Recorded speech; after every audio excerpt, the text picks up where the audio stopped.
about 2 years ago about hell, Gei-Hinnom Hell. And it was never broadcast over the radio, so I was pretty sure that it was kosher to teach on Gei-Hinnom, or hell, in the Torah, because a lot of people think that the Christians invented the concept of hell. A lot of Jewish people think that the concept of hell is not to be found in the Torah. They think, well, the Christians invented hell, and if you don't believe in Yeshua, you're going to hell. Okay, that somehow it's a Christian concept. So I was going to teach on that. And even at this moment, as we are on the verge of bringing forth the word of Yahweh, on this Shabbat, for B'nai Yeshua's synagogue of?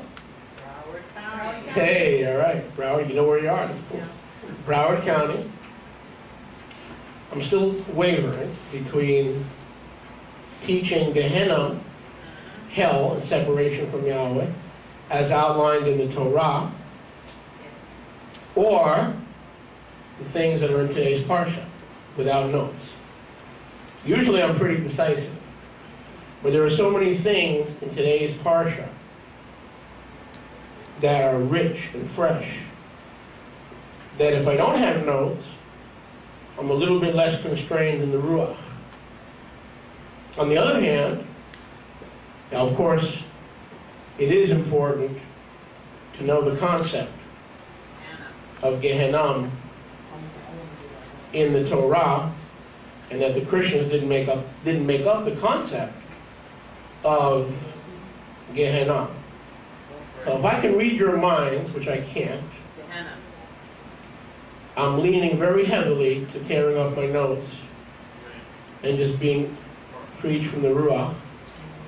But on the other hand, I can read some of your hearts, and you want me to teach on Gei-Hinnom in the Torah. Am I right? Yes. Oh. So I'm going to stay with the notes. Amen. Gei-Hinnom in the Torah, this message, brother, I don't have time for a little bit of each. Listen to this guy. Give him a computer, he gets all from Mishnah code. Go, Chris. Baruch Hashem Yahweh, both. I like that, both. Gei-Hinnom in the Torah. I preached this, but we never got it on the air, so let's get it on the air. Again, please get in touch with your friends and family. Ask them to tune in. Rabbi Moshe is alive and well.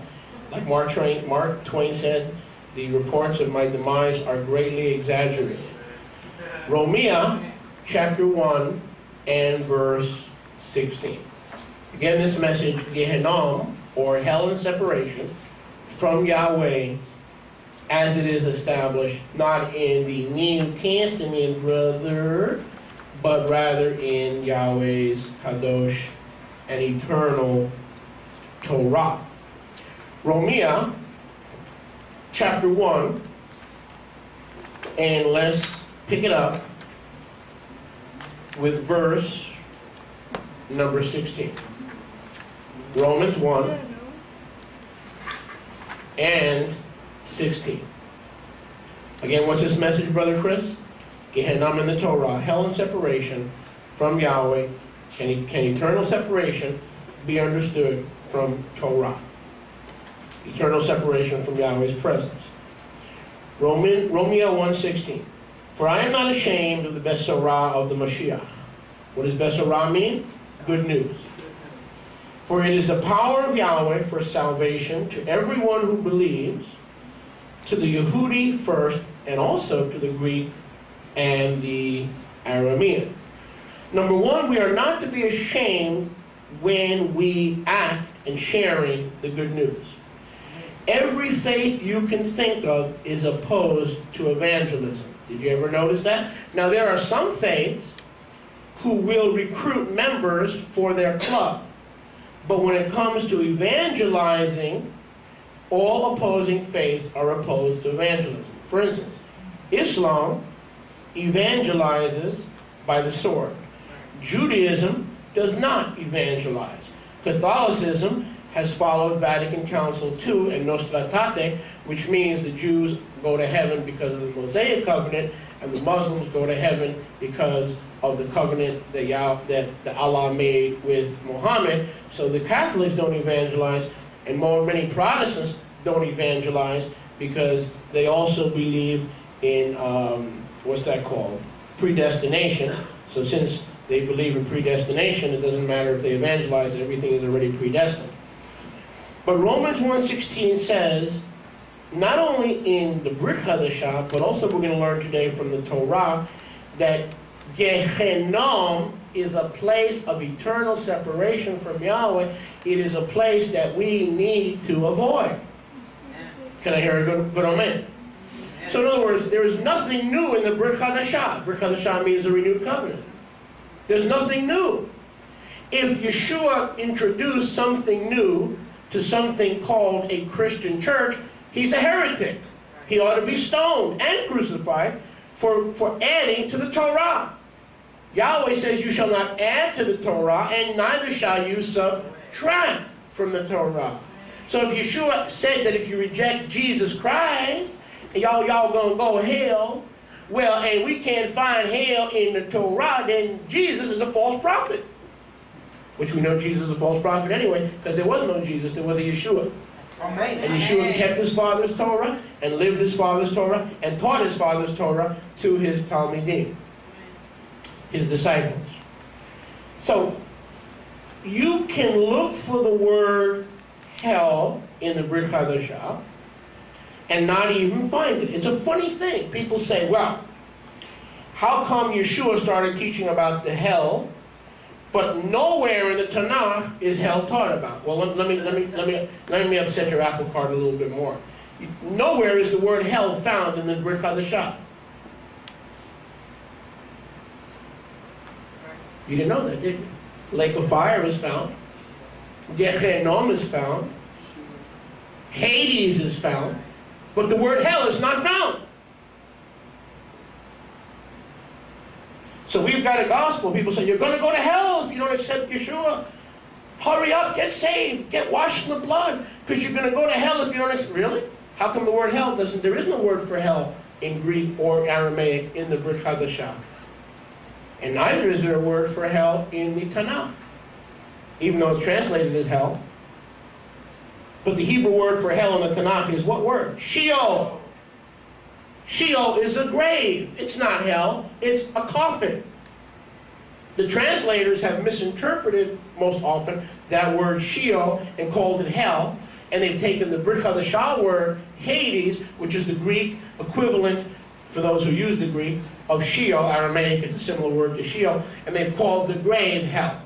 Does the Bible talk about a separation from Yahweh for those who reject the Besorah? Yes, it does. But if you're looking for the word hell, you'll be looking for a long time. Can I hear a good amen? Amen. Amen. You'll know the truth, and the truth will set you free. You need to tune in and get some friends. They're going to get set free today. Get them tuned into the Addy Radio Network right now. We need you to work the phones because a lot of people are going to get set free by this teaching. So, two words that we find in the Brit Hadashah. We find Hades, and we also find Gei-Hinnom. Now, we also find that word Gei-Hinnom in the Tanakh. What is Gei-Hinnom?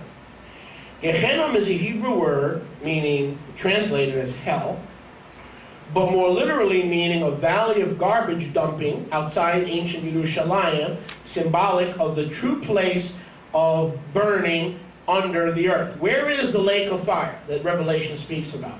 Where is the lake of fire? The lake of fire is under the earth. What the world calls hell is nothing else but the lake of fire. Can I hear a good amen? Amen. And where does the Tanakh get the understanding of the lake of fire? Through the term used in the Tanakh, as well as a few times, I believe, in the Brit Hadashah. It is the term Gei-Hinnom, which is nothing but a garbage disposal area outside Jerusalem. If you've ever been to Israel and you've been to Yerushalayim, the tour guide takes you. This is where they burn all the garbage. In ancient times, they burned all the garbage, was taken out of the city and put into this valley. It is the valley of Gei-Hinnom. It is the valley of the burning of the garbage. And those who reject Yeshua will be burned like garbage, but not in the hell, but in Gei-Hinnom. So the whole Christian thing is, have you accepted the Lord? Ooh, you haven't accepted the Lord? You're going to go to the hell. What hell? The hell that doesn't exist in your brain. Now, that only exists in your brain. Does hell exist? Yes, but it's not called hell. It's called the lake of fire, and it's called Gei-Hinnom, and it's called Hades, and it's called sheol. Can I hear a good amen? Amen. Baruch Hashem Yahweh. Well, Brother Britt, it is wonderful that you made it today. I know you got a good reason. I'm not going to get on your case. I know you've got a good reason. So I won't get on your case. Plus, it would mess up my message if I did get on your case. Go with me, please, to Matthew 28. Matthew 28 and verse number 18. Matthew 28 and verse number 18. Good to see you, my brother. And Yeshua, after he rose from the dead, came to the Talmidim and said, all power is given to me in the Shamayim and in the earth. All power, all authority. Go therefore and make Talmidim of all nations, doing mikvah upon them in my name, teaching them to shomer, guard all things that I have commanded you. And see, I am with you always, even to the end of the Olam Hazeh. By the way, let me put in a side note. Those who say we have to obey man's laws when it comes to the authority on earth, pardon me. We just read, Yeshua said, sorry, all authority is mine. Amen. You see that here in verse 18? All authority is mine. I only give authority to the state when they don't disobey and do injustice to my ways. Then I give authority to the state. But when it comes to any authority, there is no authority that is not me. I have all authority. Yeshua said after he rose from the dead, all authority is given to me. Can I hear a good amen? Amen. Baruch Hashem. You ought to read that teaching that I sent out on the internet about obeying the laws of the land. That'll set people free. That was right on. That hit the spot. Okay, the so-called laws of the land. There's a difference between authority we have to obey and laws that authority makes that we don't have to obey when it contradicts Yahweh's, not just Yahweh's commands, but Yahweh's principles. Not just his commands, but his principles like patriarchal marriage. Matthew 28:18. So why do most Nazarene Israelites and Messianics lack in evangelizing the unsaved, including the Jewish people? The Jewish people don't evangelize by and large, unless you're part of the Lubavitch. Why don't the Catholics evangelize? Why don't the Muslims? And you know the Muslims don't evangelize.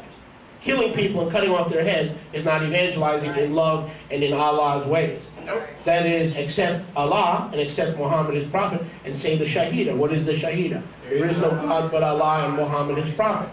And even that piece of scum, Saddam, so damn insane, before he was hung, even he said the Shahida before he died. Right before he fell through the trap door. Thank goodness someone captured his death on a cell phone. And he said the Shahida. There is no God but